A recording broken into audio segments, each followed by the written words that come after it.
प्राप्तव्य तत्व हैं। एक का नाम भुक्ति, एक का नाम मुक्ति, एक का नाम भक्ति। कुल जमा टोटल 3 प्राप्तव्य है। कोई भी व्यक्ति इसी 3 के अंतर्गत रहेगा। या तो भुक्ति चाहेगा, या तो मुक्ति चाहेगा, या तो भक्ति चाहेगा। कुछ न चाहे इम्पॉसिबल। इन्हीं 3 के अंतर्गत समस्त जीव हैं, वृक्ष से लेकर ब्रह्मा तक। इसमें पहला है भुक्ति। 99.9% लोग भुक्ति चाहते हैं। भुक्ति माने जड़ जड़ संयोग जन्य सुख। यानी इंद्रियां हमारी जड़ हैं और ये संसार जड़ है।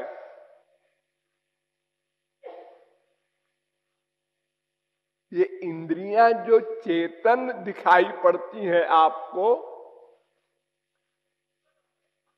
ये आत्मा के कारण चेतन दिखाई पड़ती हैं। ये है नहीं चेतन।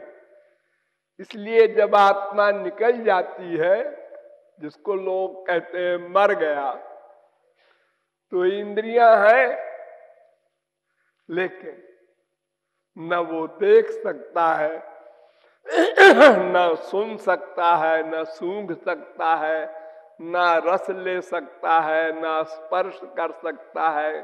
कोई इंद्रिय वर्क नहीं कर सकती, जड़ है। आत्मा के कारण चैतन्यवत वर्क करती हैं सब इंद्रियां। तो जड़ इंद्रिय का, जड़ संसार का जो भोग है, मिलन है, वो भुक्ति यानी माइक सुख। 3 तत्व है, एक भगवान, एक माया, एक जीव।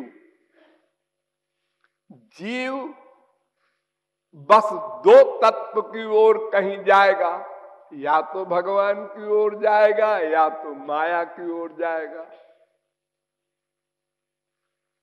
तो माया की ओर माने संसारी सुख, माँ का, बाप का, भाई का, बहन का, बीवी का, पति का, बेटे का, खाने के अनंत पदार्थ, सुनने के अनंत शब्द, देखने के अनंत संसार, रस लेने के अनंत पदार्थ, स्पर्श करने के हर इंद्रिय के अनंत अनंत ब्रह्मांड है।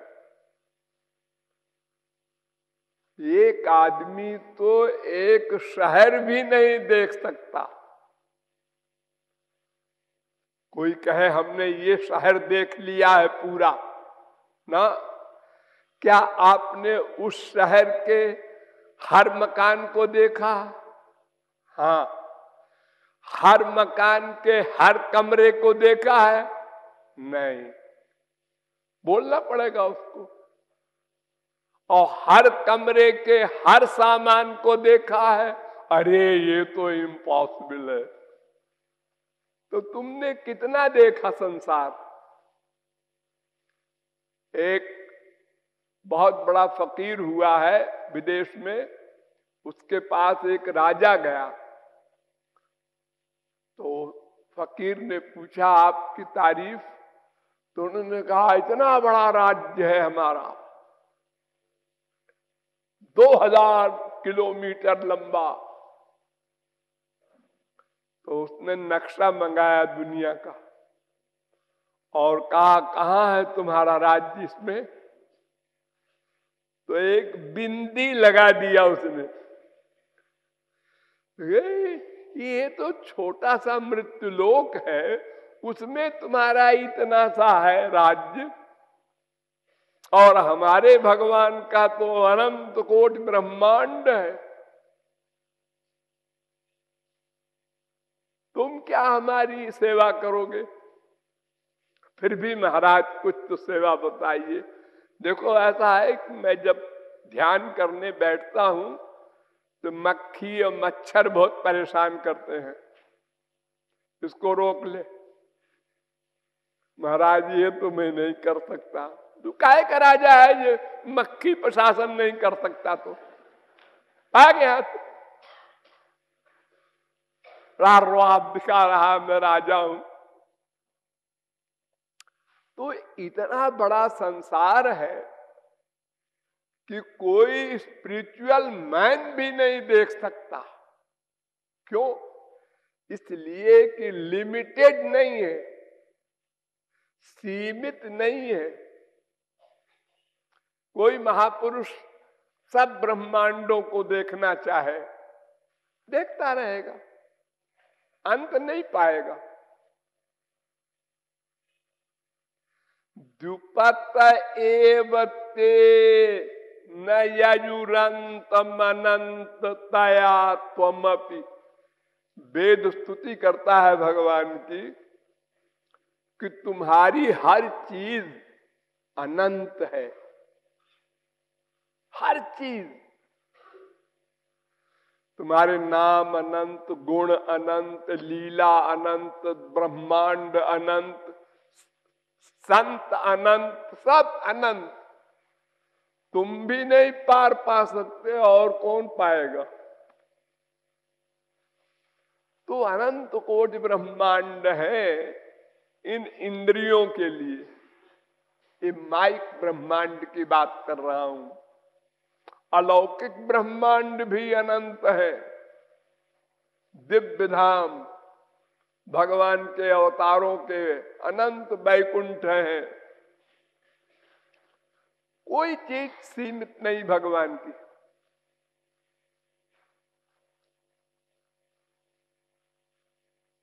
वो भुक्ति माने माइक सुख।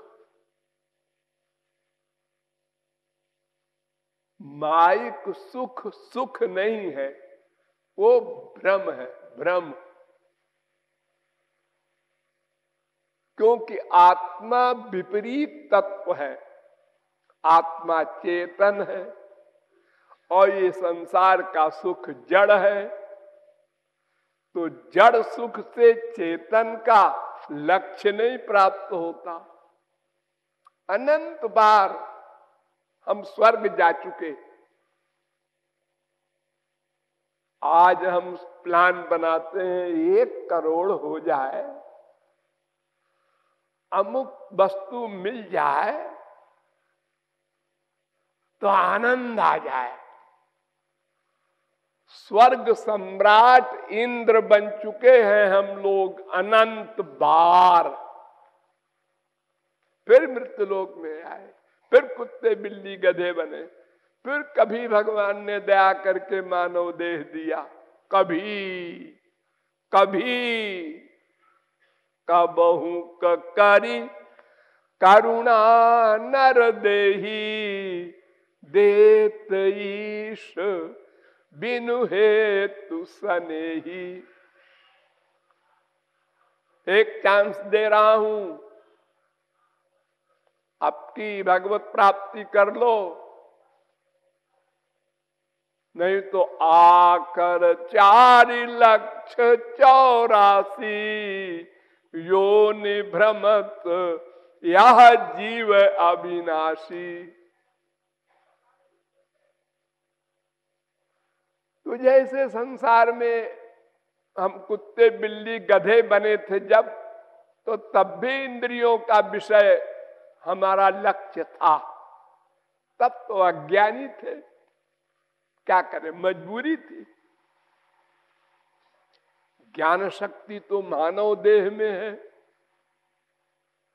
वो ज्ञान शक्ति अगर महापुरुष की बुद्धि में जोड़ दी जाए और उससे लक्ष्य को प्राप्त किया जाए तो बात बन सकती है, बनी है, अनंत जीव महापुरुष बने हैं। तो संसारी सुख इंद्रियों का कितना ही बड़ा हो, यत् पृथिव्याम व्रीहियवम हिरण्यम पशव स्त्रिया नालमेक पर्याप्तम। वेद व्यास का चैलेंज है कि एक पृथ्वी नहीं, अनंत कोटि ब्रह्मांड अगर तुम्हारे नाम लिख दिया जाए, बैनामा कर दिया जाए कि आज से तुम अध्यक्ष बनाए गए अनंत कोटि ब्रह्मांड के, तो भी तृष्णा नहीं जाएगी। सुख नाम की वस्तु नहीं मिलेगी, शांति नहीं मिलेगी, और टेंशन होगा, पागल हो जाओगे।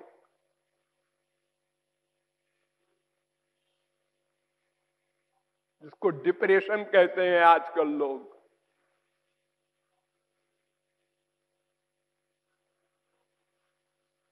चक्रधरोपि सुरत्वम सुरत्वलाभे सकल सुरपतित्वम सुरपतिरूर्ध्व गतित्वम तथापि न निवर्तते तृष्णा। स्वर्ग सम्राट इंद्र भी ब्रह्मा बनना चाहता है, वहां भी वही तृष्णा है, वही अशांति, वही टेंशन। और यहाँ हम लोग लखपति करोड़पति के चक्कर में ही आनंद चाह लेते हैं, ये मिल जाए, वो मिल जाए, वो मिल जाए। तो मिल गया जब, नहीं इसमें तो सुख नहीं है, इसके आगे वाला होगा। हिरन होता है, हिरन तो रेगिस्तान में जहां बालू बालू होती है, हवा से उड़ती रहती है, तो सूरज की किरणों से वो चमकती है, तो दूर से मालूम पड़ता है वहां पानी है। तो हिरन दौड़ के जाता है कि वहां पानी है, पीने को मिलेगा। वो पानी तो है नहीं, वो तो बालू चमक रही थी। फिर पीछे देखता है, अरे इधर है पानी। वो दौड़ दौड़ के उसी में मर जाता है, पानी नहीं पाता। यही हाल हम लोगों का है। यहां सुख है, वो मिल गया, हाँ सुख नहीं मिला। यहां होगा सुख, नहीं ये भी नहीं, यहां भी नहीं मिला, वहां भी नहीं मिला, वहां भी नहीं मिला। अनंत बार अनादिकाल से अब तक हमको सब कुछ मिला, बहुत कुछ मिला, लेकिन भुक्ति संसारी वस्तु मिली, और उससे हमने जो समझा था सुख मिलेगा, वो नहीं मिला। तो भा शब्द होता है पा फा बा भा, तो दोनों पाई अलग अलग होती है, तब भा बनता है, और पाई मिल गई तो मां बनता है। तो अलग अलग पाई माने भगवान से अलग जो सुख है उसका नाम भुक्ति, और जो पाई मिल गई तो उसका नाम मुक्ति। भगवान में मिल गया, एक हो गया, अब भगवान का आनंद मिल गया, अब तृप्त हो गया, परिपूर्ण हो गया। कोई भी मछली जब समुद्र में जाती है तब निश्चिंत हो जाती है, अब ये सूखने वाला नहीं है। नदी का क्या भरोसा, सूख जाए, हम मर जाए। तो अनंत मात्रा का सुख भगवान के एरिया में, और सुख की भ्रांति वाला सुख। कुत्ता सूखी हड्डी चबाता है, जब भूखा होता है जंगली कुत्ता तो सूखी हड्डी चबाता है, तो चबाते चबाते उसके ही गले के मुंह के जबड़े से खून निकलने लगता है। अपने ही खून को हड्डी में लगा हुआ समझकर पीता जाता है और समझता है हड्डी से खून मिल रहा है। अरे आप लोगों के बच्चे अंगूठा पीते हैं, देखा होगा आप लोगों ने, उनसे पूछो क्या मिला, पता नहीं क्या मिलता है, और कितने प्रयत्न करो फिर डाल लेता है। मां परेशान हो जाती है, थक जाती है, लेकिन वो आदत पड़ जाती है, वो छोड़ते ही नहीं है, उनको सुख मिलता है। कोई पागल थोड़े ही है वो, कोई एक्टिंग नहीं कर रहा है, उसको बड़ा सुख मिलता है। तो क्यों, कैसे मिलता है? अपनी लार वो अंगूठा डाल के जब उसको चूसता है तो अपनी लार चूसता है, अपनी लार मीठी होती है तो वह समझता है इसे अंगूठे से निकल रहा है। बस ऐसे ये संसार का सुख है। बड़े बड़े यहां हुए राजा महाराजा, बड़े बड़े ऐशो आराम उनके, लेकिन सुख नहीं मिला। दशरथ सरी के राजा, जिनका 10 दिशाओं में रस जाता था, इंद्र के आसन पर भी अधिकार था दशरथ का, लेकिन सुख नहीं मिला। तो कान के पास के बाल सफेद होने लगे, शीशे में देखा, ओ अब तो वास्तविक सुख की रिसर्च करनी चाहिए। जिसके बेटे ब्रह्म, वो भी जंगल जाने की प्लान बना रहा है, राम को हम दे देंगे अब राज्य, अयोध्या संभाले, अब हम जाएंगे जंगल में भगवान की भक्ति करेंगे। अब उनको नहीं मालूम था राम ही भगवान उनके बेटे बने हैं।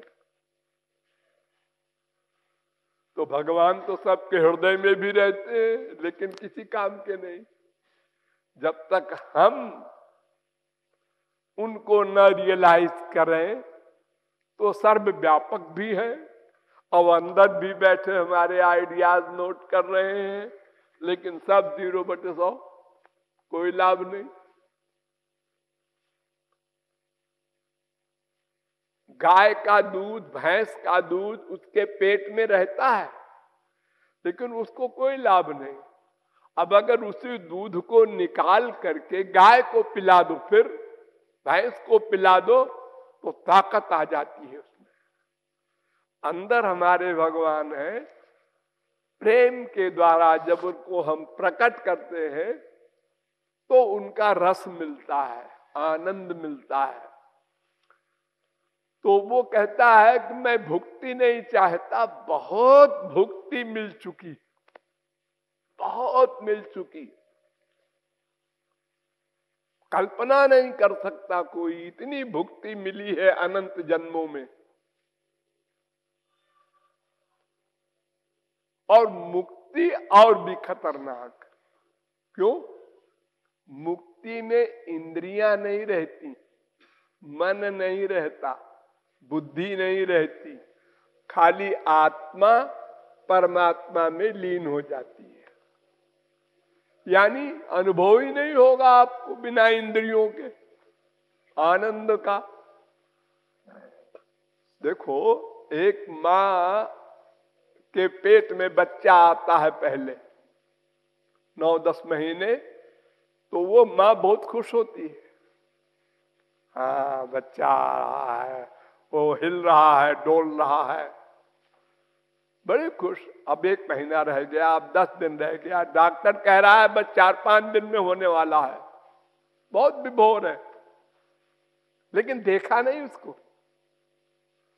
जब बच्चा पैदा हुआ और देखा उसको, तब और ही सुख है।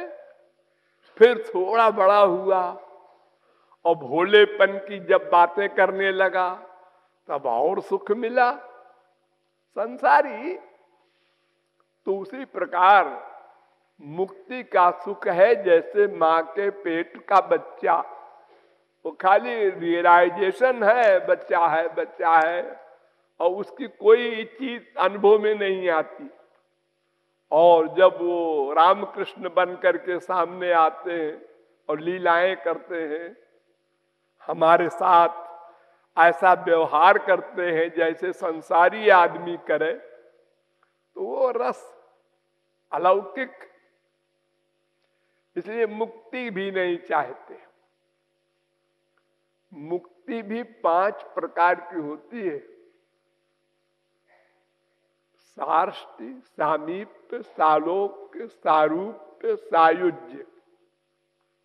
इसमें 4 मुक्ति तो होती है भक्तों की, यानी भगवान और भक्त 2 रहते हैं। भगवान के समीप रहने की इच्छा, भगवान के लोक ही में रहने की इच्छा, ये सब इच्छाएं जो हमारी है भगवान संबंधी, संसार की नहीं। ये 4 मुक्ति होती हैं। भगवान का रूप मिल जाए हमको, उसी प्रकार का 4 भुजा का। और 5वीं मुक्ति सबसे खतरनाक है। वो क्या है? एकत्व। जो मैंने बताया, इंद्रिय, मन, बुद्धि, शरीर कुछ नहीं, आत्मा का परमात्मा में लय, एक कैवल्य मुक्ति कहलाती है। सायुज्य मुक्ति, एकत्व मुक्ति, ये सबसे खतरनाक है। इसकी बहुत बुराई की है संतों ने। तो ये सायुज्य तो कोई चाह ही नहीं सकता, बाकी 4 मुक्ति भी नहीं चाहना चाहिए। ये चाहने की बीमारी मिटा देना है। हम अपने लिए कुछ नहीं चाहते, केवल हरि गुरु की सेवा ही चाहते हैं, उनको सुखी करना चाहते हैं, उनको सुखी देखकर विभोर होंगे। ये निष्काम अवस्था है। हमारा शरीर, हमारा मन, हमारी बुद्धि, हमारा धन, हमारा जो कुछ भी है, वो सब उनके सुख के लिए है, अपने सुख के लिए नहीं। बस इसी का नाम निष्काम। अभी तक क्या था? हमारा तन, मन, धन, संसार, माँ बाप, बेटा, स्त्री, पति, सब हमारे सुख के लिए था, हमारे सुख के लिए। भ्रम था, लेकिन था। उद्देश्य यही, बाप से सुख मिलेगा, माँ से मिलेगा, इससे मिलेगा, उससे ले लो, इससे ले लो। और जब वो भी हमसे सुख चाहता है तो लड़ाई हो गई। हम उससे चाहते हैं, वो हमसे चाहता है, दोनों भिखमंगे। सुख नाम की वस्तु उनके पास है ही नहीं, सब जबरदस्ती झूठा। बैंक 0 है और चेकबुक पर साइन करते जा रहे हैं। कितना मिले? 1 करोड़, ले 1 करोड़। तुम्हें कितना चाहिए? 4 करोड़, ले 4 करोड़।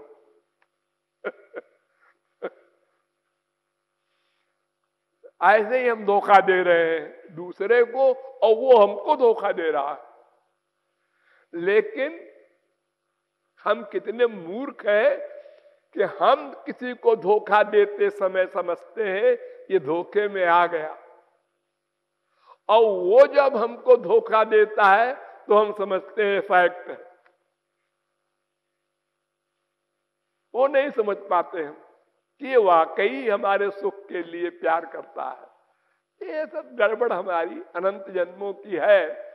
तो कहता है मैं भुक्ति भी नहीं चाहता, मुक्ति भी नहीं चाहता, मैं तो निष्काम प्रेम चाहता हूं।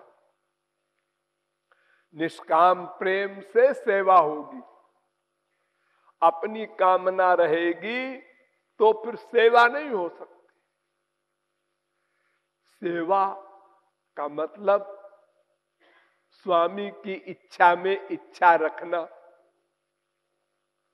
अब अगर अपने सुख की कामना है तो फिर स्वामी के सुख की कामना में टक्कर हो जाएगी, जैसे संसार में होती है। माँ बाप बेटा स्त्री पति के प्यार में क्या होता है, वो अपना सुख चाहता है, वो अपना चाहता है, लड़ाई हो गई। और जब एक पार्टी दूसरे पार्टी का ही सुख चाहती है तो लड़ाई कभी हो ही नहीं सकती। अनंत काल तक इसीलिए शिष्य और गुरु में लड़ाई कभी नहीं हो सकती। अगर हुई तो वो शिष्य नहीं। भक्त और भगवान में लड़ाई कभी नहीं हो सकती। अगर हुई तो वो भक्त नहीं, दास नहीं। किसी भी अवस्था में जब भीष्म पितामह को मारने दौड़े श्री कृष्ण भगवान सर्वज्ञ, जिन्होंने प्रतिज्ञा की थी कि हथियार नहीं उठाएंगे महाभारत में, भूल गए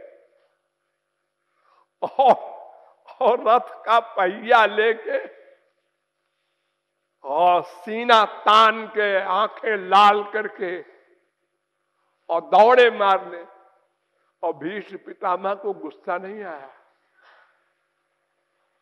वो मुस्कुराते हुए देख रहे थे। वाह लीलाधारी, वाह वाह वाह, क्या बात। आओ आओ, हमको मारना चाहते हो? अरे तुम अंदर से जीरो कर देते, हम मर जाते। अंदर बैठे हो, तुमको ये इतना बड़ा रथ का पहिया लेके दौड़ने की क्या जरूरत? क्या बढ़िया झांकी है।